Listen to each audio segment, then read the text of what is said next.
Querido, minha querida, olha, você está de parabéns. 13 dias já, 13 dias. Nós conseguimos passar da metade, nós já estamos em reta final. Que bênção, que bênção. E hoje nós iremos conversar um pouco mais a respeito de Daniel 10, no versículo 13. E eu vou ler o versículo que diz assim: Mas o príncipe do rei da Pérsia me resistiu durante 21 dias. Porém, Miguel, um dos príncipes mais importantes, veio me ajudar e eu fiquei ali com os reis da Pérsia. Às vezes a gente lê o texto bíblico e a gente passa por cima de algumas riquezas que ficam despercebidas. Quando você lê esse versículo, diz que mais o príncipe do reino da Pérsia me suportou 21 dias. Preste atenção. Eu gosto demais dessas intervenções que existem na Bíblia, que diz assim: então, eis que. Esse eis que faz toda a diferença. Ele vai dizer para nós que eis que Miguel, um dos principais príncipes, veio me ajudar, pois eu tinha sido deixado lá com os reis da Pérsia. Um príncipe do reino da Pérsia.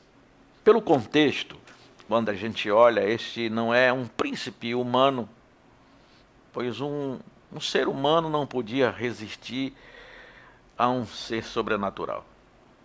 Mas é um espírito maligno, um anjo caído, uma força demoníaca que está acima do império e do governo pérsio. Este demônio, altamente colocado, e alguns pensam que poderia ser, está falando, refletindo, o próprio Satanás, visto que este era o principal império do mundo naquela época. Podemos dizer que, de alguma forma, ele exerce um poder ou força que é capaz de impedir o anjo do Senhor de levar a mensagem a Daniel. Quando lemos Daniel 10, 20, nós vamos encontrar que o anjo prediz a vinda do príncipe da Grécia, que no contexto é um espírito demoníaco sobre o império da Grécia. Interessante que, embora não se possa ser absoluto e dogmático enquanto a isso, essa passagem ela sugere que todo o império, ou possivelmente todo o país, tem um espírito demoníaco que presumivelmente pode exercer uma influência ímpia de um antideus sobre o governo. Entenda que esse texto diz que não foi só um anjo que desceu. Daniel também subiu. Ele estava no meio do conflito e se encontrava em um estado, podemos dizer, paradoxal.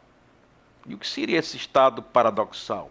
É algo que contém ou envolve um paradoxo, ou seja, uma coisa que é incoerente ou absurda.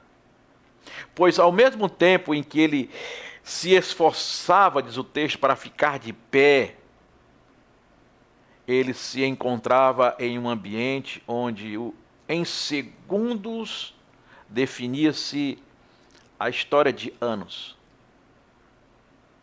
Preste atenção, nós somos os únicos seres criados por Deus que temos a capacidade de nos mover em duas dimensões. Pois a nossa alma, ela se comunica através dos nossos instintos.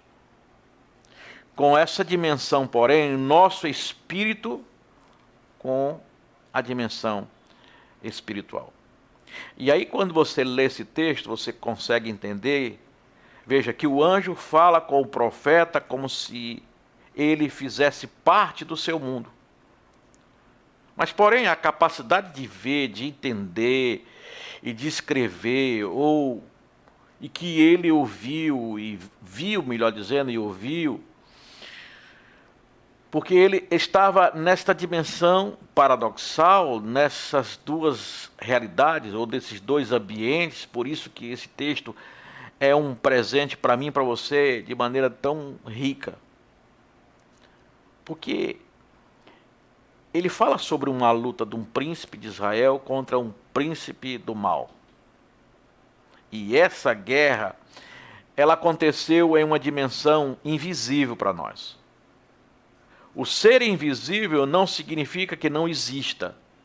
A palavra aqui é liberada, e veja que a representação espiritual de uma nação não era proporcional ao seu tamanho ou ao tamanho do seu exército, mas a promessa e portais que eram abertos através de oração.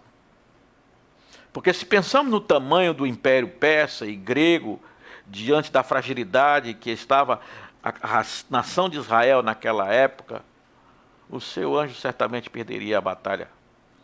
Porém, o texto vai dizer que Miguel venceu os dois principados e liberou o mensageiro do Senhor. Veja que a sua força, essa força espiritual, não está limitada à sua fragilidade natural. Por isso, lembre-se que você pode sentir um Davi diante de um Golias. Porém, quando entra na dimensão espiritual da oração, você se torna um verdadeiro gigante. 21 dias foi o tempo. E qual é a mensagem que nos fica dessa batalha? É de que o atraso não significa negação. De que o fato de nós não recebermos hoje o que nós começamos a orar antes de ontem, não significa que Deus está negando. Sabe por quê, meu querido? Porque Efésios nos lembra, lá Efésios 6,12 vai nos lembrar de que a nossa luta ela não é contra carne nem sangue, mas contra os governantes, contra os poderes, contra as forças mundiais destas trevas e contra as forças espirituais da maldade nos lugares celestiais. Lembre-se, atraso não significa negação. Continue orando e Deus vai responder a sua oração em nome de Jesus. Amém. Fica com Deus.